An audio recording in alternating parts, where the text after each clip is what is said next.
नमस्कार, मी राधा स्वागत करते तुमचं राधास मॅजिक किचन या आपल्या यूट्यूब चॅनेलवर। तर आज आपण पाहणार आहोत नारळी पौर्णिमा स्पेशल तोंडात टाकताच विरघळणारा पदार्थ।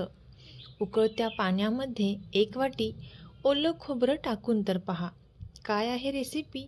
चला तर मग आजच्या रेसिपीला आपण सुरुवात करूया। तर सर्वात अगोदर इथे आपल्याला एका पॅनमध्ये 1 ते 2 चमचे तूप घ्यायचं आहे। तूप हे आपल्याला छान असं गरम करून घ्यायचं आहे। तूप छान गरम झाल्यानंतर यामध्ये आपल्याला 1 वाटी बारीक रवा घालायचा आहे। इथे मी बारीक रव्याचा वापर केलेला आहे। तुमच्याकडे जर नसेल तर मोठा रवा मिक्सरला बारीक करून घेतला तरी सुद्धा चालेल। आता इथे हा बारीक रवा आपल्याला तुपामध्ये छान असा परतून घ्यायचा आहे। जोपर्यंत रव्याचा छान असा खमंग वास येत नाही तोपर्यंत इथे आपल्याला हा रवा तुपामध्ये छान असा भाजून घ्यायचा आहे। तोपर्यंत जर तुम्ही आपल्या चॅनलवरती नवीन आला असाल तर नक्कीच आपल्या चॅनलला सबस्क्राईब करा आणि सबस्क्राईबच्या पुढचे बेल आयकॉनचे बटन दाबा, जेणेकरून इथून पुढच्या छान छान रेसिपीज सर्वात अगोदर तुम्हाला पाहायला भेटतील।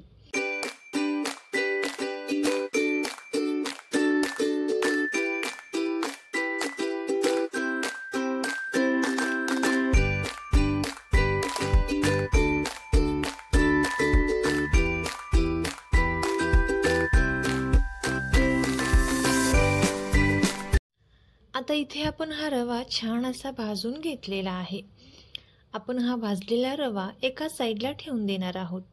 यानंतर आपण एका कढईमध्ये ज्या वाटीने रवा घेतला होता त्याच वाटीने अर्धी वाटी पाणी घेतलेलं आहे। आता या पाण्यामध्ये आपल्याला 1 वाटी साखर घालून घ्यायची आहे। लक्षात ठेवा, ज्या वाटीने आपण रवा घेतला आहे त्याच वाटीने अर्धी वाटी पाणी आणि त्याच वाटीने 1 वाटी साखर इथे आपल्याला घ्यायची आहे। आता ही जी साखर आहे ती आपल्याला पाण्यामध्ये पूर्णपणे विरघळवून घ्यायची आहे।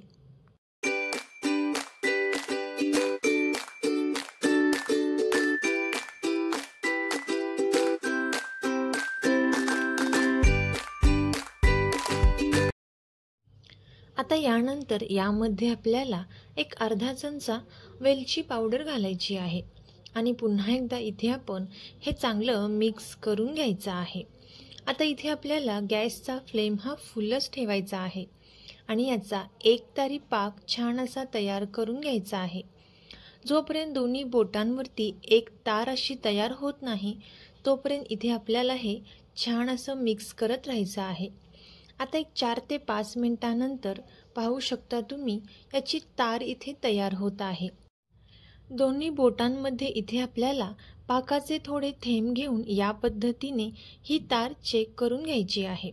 आता गॅसचा फ्लेम इथे आपल्याला कमी करायचा आहे आणि 1 वाटी ओलं खोबरं किसून घेतलेलं किंवा मिक्सरला बारीक करून घेतलेलं यामध्ये घालायचं आहे आणि 1 वाटी रवा आपण जो मिक्सरला बारीक करून घेतलेला आहे तो रवा आपल्याला यामध्ये टाकायचा आहे। आता आपल्याला गॅसचा फ्लेम कमीच ठेवायचा आहे आणि हे चांगलं मिक्स करत राहायचं आहे।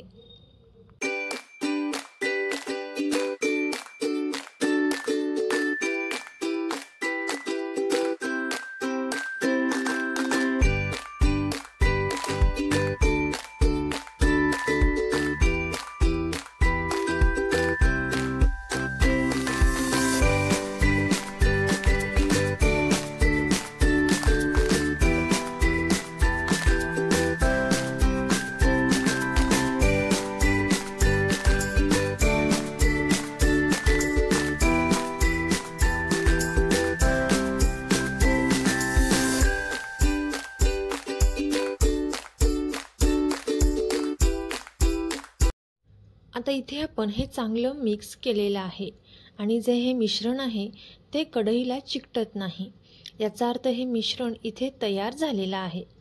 आता इथे आपल्याला गॅसचा फ्लेम हा बंद करून घ्यायचा आहे। यानंतर इथे मी एका साईडला एक डब्बा घेतलेला आहे, त्यावरती मी यामध्ये टिश्यू पेपर ठेवलेला आहे। तुम्ही इथे कोणतेही ताट देखील घेऊ शकता आणि यामध्ये आपल्याला हे मिश्रण टाकून घ्यायचं आहे। आणि एका चमच्याच्या साहाय्याने इथे आपल्याला हे छान असे पसरवून घ्यायचं आहे.